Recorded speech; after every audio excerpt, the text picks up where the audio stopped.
ভাই বোন শব্দটা অনেক মধুর, কিন্তু এর মধ্যে নিম পাতার রসও কিছু ঢেলে দিয়েছে। আসসালামু আলাইকুম, কেমন আছেন আপনারা আমার বন্ধুরা? সবাই ভালো আছেন? আলহামদুলিল্লাহ, আমিও ভালো আছি। ভাই বোন শব্দটা অনেক মধুর, কিন্তু এরই মাঝে কিছু কিছু নিম পাতার রস আছে। এই ভিডিওটা সব ভাইদের জন্য না, সব বোনদের জন্য না। যেমন আমাদের হাতে 5টা আঙ্গুল সমান থাকে না, ভাই বোন সব ভাই বোন কিন্তু এক হয় না। কিছু কিছু অমানুষ ভাই আছে, তাদের জন্য এই ভিডিওটা। কারণ তারা ভাই নামের কলঙ্ক, তাদেরকে দেখলেও ঘৃণা বোধ করতে হয়। আবার কিছু বোনও আছে, বোন নামের কলঙ্ক, তাদের ভাইরা দেখলে ঘৃণা বোধ করে। কারণ অর্থ সম্পদ এমন একটা জিনিস, কাউকে কেউ ভালোবাসতে পারে না। অর্থ সম্পদ এমন একটা জিনিস, যেহেতু আমাদের এই দুনিয়ার পরিচয় হবে ভাই বোনের, আখেরাতের দিন কোনো কিছুই হবে না। তাইলে এই অর্থ সম্পদের মায়ায় পড়ে, চোখের মোহায় পড়ে কেন ভাই বোনের সম্পর্কটা মানুষ এত খারাপ করে ফেলায়? তো খারাপ না করে যদি ভাই বোন সম্পর্কটা ভালো হয় বা সম্পর্কটা মধুর হয়, হয়তো আল্লাহ চাইলে তাদের ওই দুনিয়ায় দেখা করাতে পারে। কারণ আল্লাহ পারে যেমন দিনকে রাত করতে, তেমন ভাই বোনকেও সম্পর্ক করাটা ভালো, ভাই বোনদের দেখাটাও মিলাইতে পারে। টাকা পয়সাতে সব কিছু কিনা যায়, কিন্তু রক্তের সম্পর্কটা কখনো কিনা যায় না। অনেক বোনেরা ধর্মের ভাই কয়, অনেক বোনেরা ধর্মের বোন কয়, ভাইরা।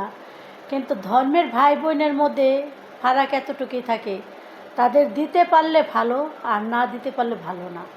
আর রক্তের যে ভাই থাকে আর রক্তের যে বোন থাকে, ভাইয়ের বাড়ি যদি না খাওয়া আসে, তবুও তার স্বামীর বাড়িতে কোনো দিনও কয় না যে আজকে আমি আমার ভাইয়ের বাড়ি থেকে না খায় আসলাম বা আমার খেতে দেয় নাই। আয়সা বললেন না, আলহামদুলিল্লাহ, আমার ভাই যা করছে আলহামদুলিল্লাহ ভালোই করছে। কিন্তু আর বোনের ভালোবাসা এতটাই থাকে ভাইয়ের প্রতি, যে ভাই বলতে পারে না বোনকে। আর কিছু ভাইয়েরাও আছে, নিজে না খায়া নিজের শরীরের রক্ত পানি করে বোনদেরকে খাওয়ায়, বা বোনেরে কষ্টে থাকলে হে ভাইয়ের হৃদয় পেয়েছে, কান্না করে যে আমার বোনটা কষ্ট আছে। আর কিছু কিছু ভাই এই সমাজে বাবা মাকেই তো সম্মান করে না, বাবা মাকেই রাখে বৃদ্ধাশ্রমে রাখে, বা বাবা মারা দেখি কত ভিক্ষা করে, কত ছেলেরা প্রবাসের মাটিতে থাকে, সে বাবা মারা ভিক্ষা করে। তবে ভিডিওটা অনেকের, যেহেতু অনলাইনে ভিডিওটা ছাড়বো বা ইউটিউবে ফেসবুকেও ছাড়বো, যেহেতু সবাই দেখবে, তবে একটা কথা কি, তোমাদের কাছে একটা অনুরোধ, ভাই হও বোন হও, ভাই বোনের সম্পর্কটা ভালো করো বা না করো, তাতে কিছু যাবে আসবে না। তবে বাবা মার সম্পর্কটা ভালো করো। এরা কিন্তু আল্লাহর থেকে কোনো অংশে কম না। আল্লাহর পরে যদি কিছু থাকে তোমাদের জন্য, সেটা হলো মা বাবা। আল্লাহর পরে যদি কিছু থাকে, সেটা হলো মা বাবা। মেয়েদের জন্য মা বাবা, শ্বশুর শাশুড়ি 4জন, ছেলেদের জন্য মা বাবা, শ্বশুর শাশুড়ি। কিন্তু অনেক ছেলেরাই শাশুড়ি ভক্ত, শ্বশুর ভক্ত, কিন্তু এটা ঠিক না।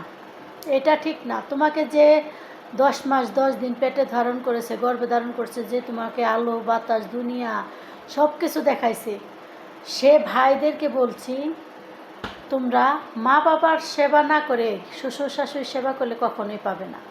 আর মেয়েদের ক্ষেত্রে মা বাবার থেকে শ্বশুর শাশুড়িকে যদি যে সেবা যত্ন করবা, সে হয়তো কিছু পাইবা। কারণ অন্যের মা বাবাকে যদি তুমি ভালো রাখো, তোমার মা বাবাকে তোমার ভাই বউ, তোমার ভাইরা ভালো রাখবে।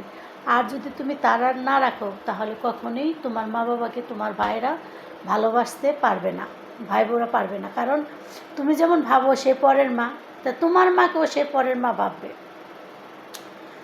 তা আমি হয়তো তোমাদের মতো তো বড় ব্লগ করতে পারি না বা ভিডিও করতে পারি না, মাঝে মধ্যে 2-1টা ভিডিও সামনে আসলে। আমার কিন্তু ভিডিও বানানো এটা পেশা না, এটা আমার হয়েছে একটা নেশা। কি, হয়তো আমার 2-1টা ভিডিও বানাইলে আমার ভালো লাগে, বা তোমাদের সাথে একটু কথা বলি ভালো লাগে। এ কারণে সবসময় আমি একটা কথাই বলি, যেটা আমার পেশা না, এটা আমার নেশা। তাই আমি কখনো নাচের ভিডিও বা গানের ভিডিও এগুলো ছাড়তে পারি না বা পারবও না, আর আশাও করি না। আমি এভাবে এই ধরনের ভিডিও 2-1টা ছাড়বো, হয়তো সঠিক হবে না না হবে সেটাও আমি জানি না, তবে আলহামদুলিল্লাহ আমি সব দিকেই ঠিক আছি বা ঠিক থাকতে চাই। আল্লাহর রহমত আছে, আর আমার প্রতি আমার 4 জনের দোয়া আছে। আমার শ্বশুর শাশুড়ি মা বাবা তাদের দোয়া আছে, কারণ আমার জ্ঞান শরীফে আমি তাদের মনে 4 জনের মনে একজনের মনে আমি কষ্ট দিই নেই। এটা আমার উপর আল্লাহর উপরে ভরসা আছে। ইনশাআল্লাহ আগামী দিনগুলো যেন আমার ভালো যায়, এই দোয়াটাই তারা জানি করে যায়।